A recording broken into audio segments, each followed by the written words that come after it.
Estamos aqui mais uma vez para prosseguirmos nossas reflexões neste mês do lar. E hoje nós vamos falar sobre a origem de todos os males que acometem as famílias e o ser humano de um modo geral. Vamos orar?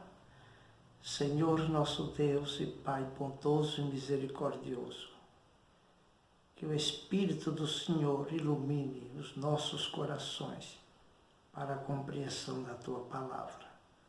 Oramos em nome de Jesus. Amém. A Bíblia Sagrada, no livro de Gênesis, no capítulo 3, fala da queda do homem e diz assim: mas a serpente, mais sagaz que todos os animais selváticos que o Senhor Deus tinha feito, disse à mulher: é assim que Deus disse, não comereis de toda árvore do jardim?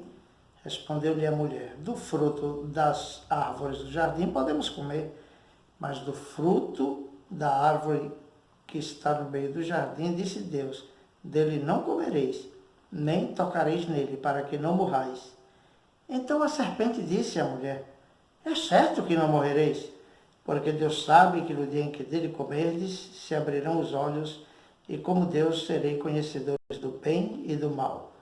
Vendo a mulher que a árvore era boa para se comer, agradável aos olhos, e a árvore desejável para dar entendimento, tomou-lhe do fruto e comeu, e deu também ao marido, e ele comeu. Abriram-se então os olhos de ambos, e percebendo que estavam nus, coseram folhas de figueira e fizeram cintas para si. Quando ouviram a voz do Senhor, Deus, que andava no jardim pela viração do dia, esconderam-se da presença do Senhor Deus, o homem e sua mulher, por entre as árvores do jardim. Chamou o Senhor Deus ao homem e lhe perguntou: onde estás? Ele respondeu: ouvi a tua voz no jardim, e porque estava nu, tive medo e me escondi. Perguntou-lhe Deus: quem te fez saber que estavas nu? Comeste da árvore de que ordenei não comesses? Então disse o homem: a mulher que me deste por esposa, ela me deu da árvore e eu comi. Disse o Senhor Deus à mulher: que é isso que fizeste? Respondeu a mulher: a serpente me enganou e eu comi. Meus queridos, aqui está a origem de todo o mal. Deus fez um pacto com Adão, onde estabeleceu que, pela obediência perfeita de Adão, ele conquistaria a vida eterna, ou uma vida sem espinhos e sem dor para ele e para toda a sua posteridade, os seus descendentes. Mas se comesse do fruto do conhecimento do bem e do mal, isso traria sobre ele e sobre toda a sua posteridade a consequência trágica da morte. As pessoas perguntam hoje em dia, e a filosofia, os pensadores, muitos têm perguntado: se Deus é bom, por que tanto sofrimento e tanta dor? E a resposta está na Bíblia: é porque o homem escolheu viver longe de Deus. Porque o ser humano se escondeu de Deus. Há um arqui-inimigo de Deus e do homem, que a Bíblia chama de diabo, Satanás. Algumas pessoas não creem em espíritos, em demônios, mas a Bíblia diz que eles existem. Eu creio firmemente nisto, no que a Bíblia diz. O diabo é o chefe de todos os demônios. E ele chegou para Eva no Éden, sim, naquele lugar de delícias, e começou a dialogar com a mulher e disse assim: é assim que Deus disse, não comereis de toda a árvore do jardim?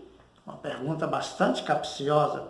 Respondeu-lhe a mulher: do fruto da árvore do jardim podemos comer, mas do fruto da árvore que está no meio do jardim, disse Deus, dele não comereis, nem tocareis nele, para que não morrais. Aí a serpente disse para a mulher: é certo que não morrereis? Olha só, pois em dúvida a fidelidade de Deus. A Bíblia diz que um dos atributos de Deus é fidelidade. Deus é verdadeiro. Pois em dúvida as palavras de Deus, pois em dúvida a bondade de Deus. O diabo é sutil e até hoje ele fica perguntando e sussurrando no ouvido das pessoas: se Deus é bom, por que tanto sofrimento? O diabo é sagaz, ele é sagaz e sutil. E aí diz para a mulher que ela não morreria. Olha, estava dizendo que Deus está mentindo, pois Deus disse, certamente morrerás. E porque Deus sabe que no dia que dele comer, se vos abrirão os olhos, e como Deus, serem conhecedores do bem e do mal. É bem verdade que Adão e Eva passou a conhecer o mal, depois do pecado. Mal do qual eles nunca, e nem nós conseguimos nos livrar por nós mesmos. E conhecia o bem, que nunca foi capaz de praticar. O ser humano, por consequência do pecado, é assim. Conhece o bem que não consegue fazer, sabe o que deve fazer o bem e não faz, e conhece o mal por experiência, do qual não consegue se livrar. O apóstolo Paulo, escrevendo a carta aos Romanos, disse, assim como por um só homem entrou o pecado no mundo, e pelo pecado a morte, assim também a morte passou a todos os homens, porque todos pecaram. Essa é a herança que nós herdamos de Adão, o pecado, a natureza corrompida. E foi o pecado que trouxe todo tipo de angústia, sofrimento, dor e desarmonia nos relacionamentos, inclusive familiar. Tanto é que quando Deus perguntou, onde estás, Adão? Ele disse, estava nu, estou nu e me escondi. Quem te disse que estava nu? Quem comeste do fruto que te proibi? Aí ele logo jogou para a mulher, foi a mulher que tu me deste. Olha, o pecado, ele torna o homem tão rude, sim, tão rude, ao ponto de acusar Deus de algo que ele fez errado. E disse, foi a mulher que tu me deste. Aí a mulher jogou a culpa, foi a serpente. E hoje em dia, assim, o marido começa a acusar a mulher, a culpa é sua, a mulher começa a culpar o marido, os pais culpam os filhos culpam os pais. Todo mundo está querendo achar alguém para culpar pelos próprios erros. Isso é muito sério, isso é consequência do pecado. O pecado tornou o ser humano egoísta, arrogante, insensível, frio, capaz de mentir. Capaz até de ferir as pessoas que deveria mais amar, as pessoas que estão mais próximas. Isso é o que o pecado fez. Aqui está a origem de todo o mal. Deus disse para a mulher que teria dores multiplicadas na gravidez. E realmente a história registra que muitas mulheres no passado, outrora, não havia os recursos da medicina que temos hoje, as maternidades, então muitas morreram de parto. Sim. E o homem tem, desde a queda, suado para adquirir o pão. O trabalho é um labor, é realmente suor do rosto. Antes do pecado, o trabalho, além de ser prazeroso, já existia o trabalho. Mas, além de ser prazeroso, ele não havia cansaço. Hoje, as pessoas se cansam não só do trabalho, mas se cansam umas das outras. Por uma razão, estão longe de Deus, estão se escondendo de Deus. E qual é a solução?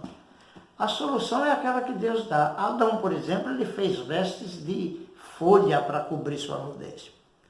Mas aquelas vestes eram inadequadas, então Deus lhe vestiu de pele.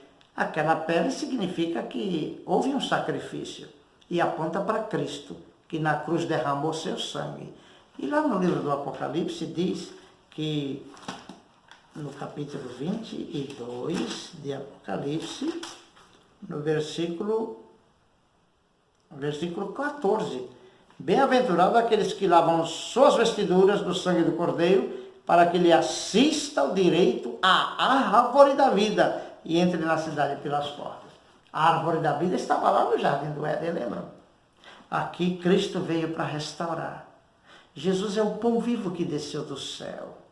É Ele que traz paz para o homem, para a mulher, para a família.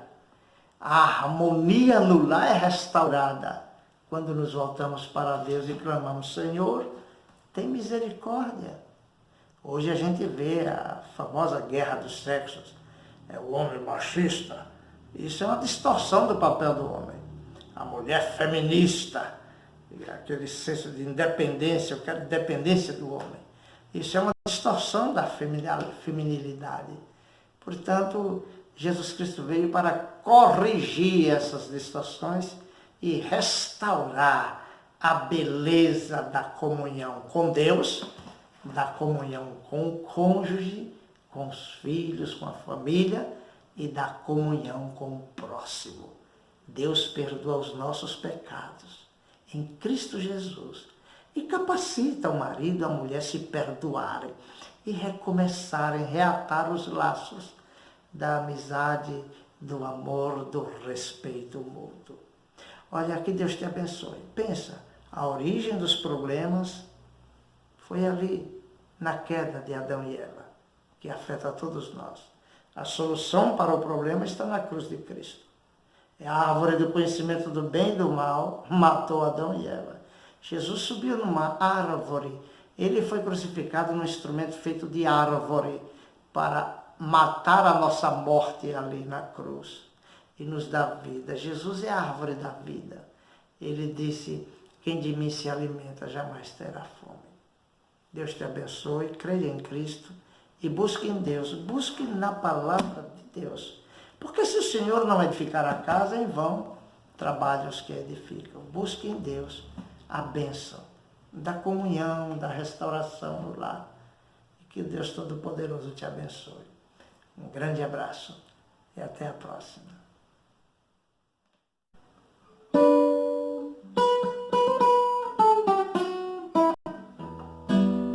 Que maravilha é ter uma família em Cristo Jesus. Que maravilha é ter uma família em Cristo Jesus. Uma família unida, uma família